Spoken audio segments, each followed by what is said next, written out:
উদ্দেশ্য কার সন্তুষ্টি? আল্লাহ সন্তুষ্টি। ওইটা যদি পাই যথেষ্ট।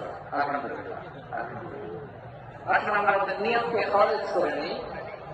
আমরা যা শুনবো আমলের নিয়তে শুনবো, নিজের জীবনকে পরিবর্তনের জন্য শুনবো, ঠিক কিনা বলেন? আমি মেহরবানি করে এই যে ডান দিকে আমরা ভাইদেরকে অনুরোধ করবো, আপনারা মেহরবানি করে চুপ থাকবেন। অনেক এলইডি আছে, এলইডি। হ্যাঁ, দেখেছি দেখেছি দেখেছি দেখেছি।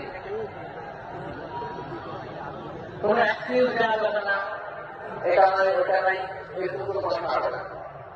এলইডি ক্যামেরা দিতে প্রিয় ভাই, সূরাতুল আহজাবের 45-46 নম্বর আয়াত আমি তেলাওয়াত করেছি, যেখানে আল্লাহ তাআলা বিষ্ণুর 5টি বৈশিষ্ট্যের কথা বলেছেন। কয়টি? সবাই বলবেন আওয়াজ করে, কয়টি? 5টি বৈশিষ্ট্যের কথা আল্লাহ তাআলা এই আয়াতগুলিতে উল্লেখ করেছেন।